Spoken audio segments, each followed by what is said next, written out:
These lessons from Native Americans could save your life.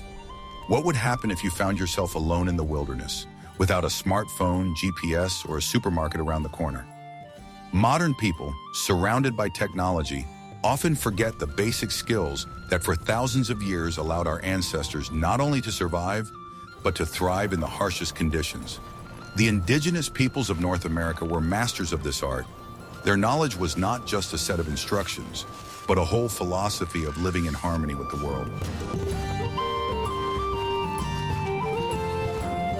Their wisdom was not carved in stone, but woven into everyday life, into every gesture and every decision.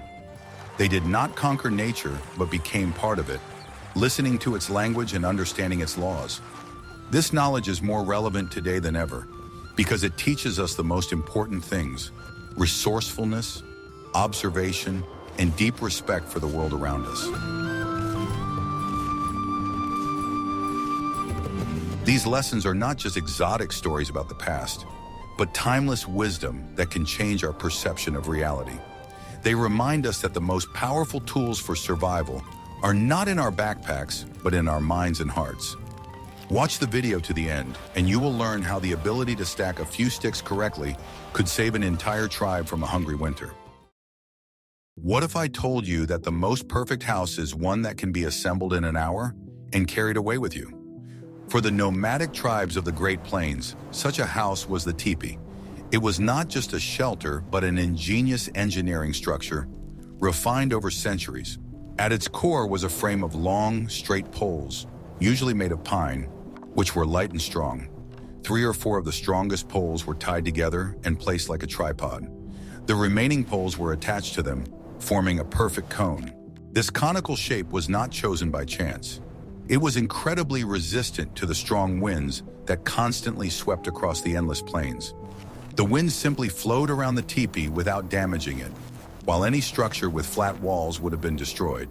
The covering was made of sewn-together processed bison hides. One large teepee could take up to 20 hides.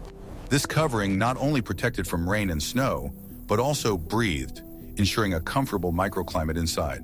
The most important part of the structure were 2 smoke vents at the top, similar to wings. With the help of special poles, they could be turned depending on the direction of the wind. This created a constant draft that drew smoke from the hearth outside, even in the heaviest rain. Inside, an additional inner canopy made of skins, called an ozan, was often stretched around the perimeter. It created an air layer that worked like a thermos, keeping it warm in winter and cool in summer. It also protected against condensation dripping down the main covering. The entire structure was completely mobile. The women of the tribe could dismantle the teepee, pack up the poles and covering onto a travois in just an hour.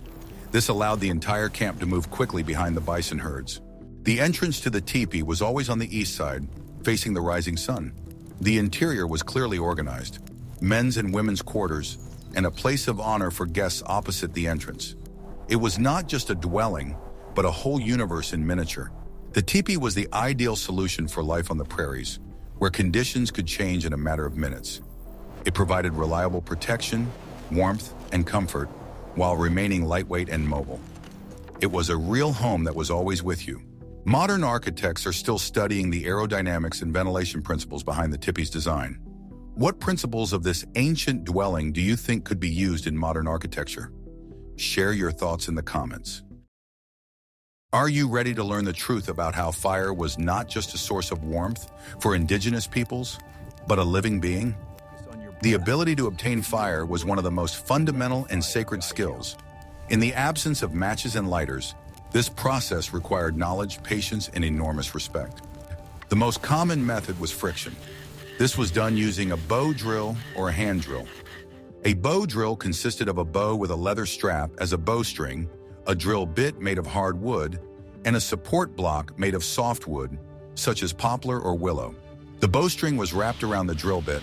As the bow was moved back and forth, the drill bit began to rotate rapidly in the recess in the board. This friction created fine, charred wood dust, which began to smolder due to the high temperature. When the first smoke and smell of burning appeared, it was necessary to act very carefully. The smoldering dust was transferred to a prepared tinder. Tinder is any dry, fibrous material that can easily ignite from a spark. dry moss, crushed bark, bird down. The master carefully blew on the smoldering coal in the tinder until it burst into a bright flame. This first spark was very valuable. It was used to light the main fire by adding thin, dry twigs and then larger logs. Obtaining fire was a laborious process, so they tried to preserve it for as long as possible. If the tribe was about to set off on a journey, the smoldering coals from the fire were placed in special containers. These could be large shells or horns lined with green moss on the inside to prevent the coals from cooling down and burning through the container. Such a portable fire allowed them to quickly build a fire at a new campsite without wasting time and energy on obtaining it from scratch. Losing fire on the way, especially in winter, could be a real disaster. Therefore, the most experienced members of the community were responsible for preserving it. Knowledge of tree species was also critically important. The Indians knew exactly which wood gave off more heat, which burned longer, and which smoked less. For example, hardwoods such as oak or hickory produce long smoldering coals, ideal for cooking. Fire was the center of social life. Families gathered around it, told stories, held councils, and performed ceremonies. It provided not only physical warmth, but also a sense of community, security, and connection to the spirit world. This skill was not just a mechanical action, but an art form. It taught patience, concentration, and an understanding of the properties of different materials. The ability to start a fire with what the forest provided was essential for survival. But even the hottest fire is useless without the main component of survival: food, which had to be not only obtained, but also preserved for many months. In the next chapter, we will reveal the secrets of how Native Americans created canned food that could be stored for years without refrigeration. I will reveal the most closely guarded secret: how to create an incredibly nutritious product that could be stored for decades and provided strength for long journeys. This product was called Pemmican and was a real strategic resource for the tribes of the Great Plains. It was not just food, but a concentrate of energy. The basis for Pemmican was bison meat. It was cut into thin strips and dried in the sun and wind until it became brittle, like chips. Sometimes the drying process was accelerated by hanging the meat on special racks over a slowly smoldering fire. The completely dried meat was then ground. It was placed on a flat stone and beaten with another stone or a wooden mallet until it turned into a fine, almost powdery texture. This work required a lot of physical strength and time. The next important ingredient was bison fat. It was melted over a low heat, separating the pure fat from the cracklings and other impurities. The resulting liquid fat was a key preservative that protected the meat from spoiling. The ground meat was poured into a large bag made of rawhide, called a parfleche. Sometimes dried berries, such as urga or cherries, were added for flavor and extra nutrition. This enriched the pemmican with vitamins and gave it a pleasant sourness. Then hot melted fat was poured into the bag. It soaked into the meat powder and berries, displacing all the air. The ratio of meat to fat was approximately 1:1 by weight. The contents of the bag were thoroughly mixed and compacted. When the fat solidified, it turned the mixture into a dense, solid briquette. In this form, pemmican could be stored for a very long time without requiring any special conditions. A small piece of this product was incredibly high in calories and could sustain a warrior or hunter for an entire day. It could be eaten dry simply by breaking off pieces or added to soup to make it more filling. Pemmican was the ideal food for military campaigns and long journeys. The production of pemmican was a collective effort in which the entire community participated after a successful hunt. It was a way to preserve surplus meat and provide food for the hungry winter, or in case of failure in the next hunt. It was a currency, a reserve, and a guarantee of survival. This ancient recipe is a striking example of how a deep understanding of the properties of food allows you to create effective and long-lasting preserves without modern technology. It was a true science of survival based on centuries of experience. What I am about to show you was the real secret weapon of hunters and warriors. The ability to move through the forest or prairie while remaining invisible and inaudible was valued no less than the ability to shoot a bow. It was the art of blending in with the environment. The basis of camouflage was the use of natural materials. Warriors painted their bodies and faces with clay and charcoal, applying patterns that broke up the human silhouette. These patterns imitated the play of light and shadow in the forest or patterns on the grass. Clothing also played an important role. It was sewn from the skins of local animals, which in itself was excellent camouflage. For additional camouflage, tufts of grass, branches, and leaves could be attached to clothing and headgear.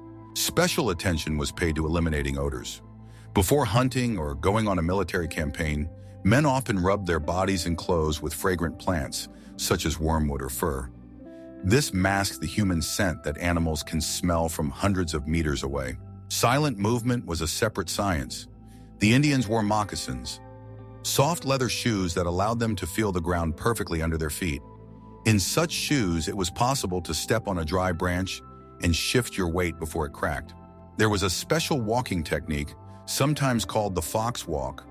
The foot was placed on the ground smoothly, from the outer edge of the foot to the inner edge, and then from the toe to the heel. This minimized noise and allowed for constant control of the surface. The Indians moved slowly, using the stop, look, listen tactic. After taking a few steps, the hunter would freeze, looking around carefully and listening to every sound. This movement was similar to that of the animals themselves. They skillfully used the terrain and natural cover. They moved along lowlands, streams, and in the shade of trees and rocks. They instinctively knew where to crouch and where they could walk upright without being noticed. Observational skills were key. Hunters noticed the slightest changes in their surroundings. Flattened grass, a broken branch, the alarmed cry of a bird. All these signs gave them information about what was happening around them. These skills were honed from childhood. Games in which you had to sneak up on a friend unnoticed were part of their upbringing. As a result, an adult warrior or hunter could literally disappear in open terrain. But how did they find food and water in the endless prairies? In the next chapter, you will learn how they read the land like an open book. The ability to read tracks was a vital skill, comparable to literacy in the modern world. For Native Americans, the land was an open book, full of stories, warnings, and clues. Every footprint, every broken twig carried a wealth of information. An experienced tracker could determine the species, size, sex, and even approximate weight of an animal from a single track. He could see how deep the paw or hoof had penetrated the ground. This indicated how heavy the animal was. The distance between the tracks could be used to determine its speed. An animal walking calmly leaves a smooth chain of tracks at equal intervals. A running animal leaves deep prints that are far apart. The freshness of the track was a key indicator. The tracker assessed the clarity of the edges of the print, the presence of moisture in it, and the presence of small debris carried by the wind. All this helped to understand how long ago the animal had passed by, minutes, hours, or days ago. In addition to footprints on the ground, the tracker paid attention to many other signs. Gnawed bark on trees, flattened grass on the ground, droppings. All these were pieces of one big puzzle. The condition of the droppings could even be used to determine the animal's diet. Tracking was used not only for hunting, but also for military purposes. Traces could be used to determine the size of an enemy detachment, whether they had horses, and the direction of their movement. Sometimes this made it possible to avoid an ambush or, conversely, to track down the enemy. Trackers had phenomenal memory and observation skills. They memorized the smallest details of the landscape. This allowed them to notice anything that had been disturbed or changed by someone's presence. This skill required not only keen eyesight, but also a deep understanding of animal habits and the laws of nature. The tracker knew where animals usually looked for water, where they fed, and where they rested. This knowledge allowed him to predict their further actions. Training in reading tracks began in early childhood. Children learned by observing their elders, memorizing paw and hoof prints. It was a science passed down from generation to generation. Thus, the ability to read tracks transformed the surrounding world from an incomprehensible and empty space into a living, talking map. It provided knowledge that was the key to food, safety, and ultimately survival. What if I told you that everything they needed to stay healthy grew right under their feet? Indigenous peoples had encyclopedic knowledge of the medicinal properties of plants. The forest and prairie were not just a source of food and materials for them, but a veritable living pharmacy. This knowledge was accumulated and tested over centuries. Each tribe had its own healers or medicine people, who were the guardians of this wisdom. They knew hundreds of plants and their exact uses.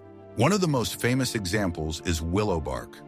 Native Americans used a decoction of it to relieve discomfort and reduce fever. Modern science later isolated salicin, the active ingredient in aspirin, from willow bark. Yarrow was another versatile plant. Its leaves and flowers were used as a hemostatic and antiseptic agent. Powder from dried yarrow was applied to wounds and cuts to promote healing. Echinacea, known today as a popular immune booster, was actively used by the tribes of the Great Plains. Its roots were chewed or made into poultices to treat bites and inflammation. It was believed to purify the blood and strengthen the body's defenses. Ginger root or mint leaves were used to treat digestive problems. They were brewed into teas that helped calm the stomach. This knowledge is still relevant today in folk medicine around the world. Healers not only knew which part of the plant to use, but also when to harvest it.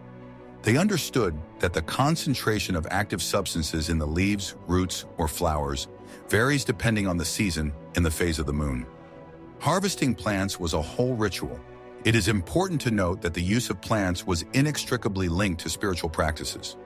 The healer believed that it was not only the plant itself that healed, but also the spirit that lived in it. Therefore, prayers were always said and offerings left before gathering. This knowledge was passed down orally from teacher to student. Training could take many years and required not only an excellent memory, but also deep intuition. The healer had to feel and understand not only the plants, but also the patient. The forest pharmacy of Native Americans is a huge legacy that proves that nature has already created everything necessary to maintain health. It is a system based on observation, experience, and deep respect for the plant world. But knowledge of plants was only part of their harmony with nature. Next, we will learn how they used bones and stones to create tools that were no less effective than modern ones. In a world without metal, the ability to create effective tools from readily available materials was the foundation of civilization. Indigenous peoples perfected this art. Stone, bone, and wood were transformed in their hands into knives, scrapers, awls, and arrowheads. The main material for cutting tools was flint, obsidian, or other hard rocks. They had the property of splitting into pieces with very sharp edges. This process is called flaking and requires great skill. The craftsman took a large piece of stone, a core, and struck it with another stone, a hammerstone. With precise blows, he chipped thin flakes, or flakes from the core. These flakes already had razor-sharp edges and could be used as knives. To create more complex tools, such as arrowheads or spearheads, a retouching technique was used. The craftsman took a flake and, using a bone or horn tool, carefully pressed on its edge. In this way, he chipped off the smallest flakes, giving the product the desired shape and creating notches. Bone was no less important a material. Large bison or deer bones were used to make sturdy scrapers for processing hides. Smaller bones and antlers were used to make awls for piercing holes in leather, sewing needles, and fish hooks. Bison's shoulder blades were used as hoes for working the land. Ribs could be used as knives for cutting meat. Virtually every bone found a use in the household. Wood was used as a material for knife handles, axes, and scrapers. Stone or bone tips were attached to the handles with leather straps and resin. Such composite tools were durable and convenient to use. The process of making tools was long and painstaking. It required a deep understanding of the properties of materials. The craftsman had to know at what angle to strike the stone and how much force to apply to the bone. These seemingly primitive tools were incredibly effective. A stone knife was sharp enough to cut up a whole bison. Bone needles made it possible to sew waterproof clothing from leather. The availability of good tools determined the quality of life. They determined the speed of processing the catch, the quality of clothing and housing, and the effectiveness of hunting. Therefore, craftsmen who knew how to make tools were highly respected in the community. In the arid prairies and deserts of the Southwest, water was often more valuable than any other resource. The ability to find and conserve it was key to survival. Indigenous peoples possessed a wealth of knowledge that allowed them to quench their thirst where outsiders would find not a drop. They knew how to read the landscape. They knew that water always flows downhill, so they looked for it in low-lying areas, at the foot of hills, and in the beds of dry rivers. Often, all they had to do was dig a shallow hole in the sand at the bottom of such a riverbed to reach the groundwater. Plants were reliable indicators. Lush greenery in the middle of a scorched plain was a sure sign of nearby water. Trees such as poplars and willows always grow only where their roots can reach moisture. Animal behavior also provided clues. Tracks converging at a single point often led to a spring or hidden water source. Birds flying in the same direction in the morning could indicate the way to a watering hole. In some regions, Native Americans learned to collect morning dew. They laid skins or large leaves on the ground. Moisture condensed on them overnight, which could be collected and drunk in the morning. Various containers were used to carry and store water. In forest areas, these were vessels made of birch bark, stitched and impregnated with resin for water tightness. On the plains, water was often carried in wineskins made from clean bison stomachs or bladders. Tribes that practiced pottery, such as the Pueblo in the southwest, created magnificent clay vessels. The porous structure of the clay allowed water to seep out slightly and evaporate. This process cooled the vessel and kept the water inside cool even in extreme heat. Water was seen as a sacred gift. Springs and water sources were treated with great respect. It was forbidden to pollute them or use water thoughtlessly. They understood the importance of hydration. During long journeys, they drank little and often. Sometimes they would put a small, smooth pebble in their mouth to stimulate salivation and reduce thirst. These methods are the result of thousands of years of observation and a deep connection to the earth. They show that nature always gives clues to those who know how to see them. The arrival of horses in North America completely changed the way of life of the tribes of the Great Plains. From hunters on foot, they became masterful riders. Horses became not just a means of transportation, but friends, comrades in arms, and a measure of wealth. Native Americans developed their own unique style of riding. They rode without saddles or reins, controlling the horse with knee pressure, body weight shifts, and a light halter thrown over the lower jaw.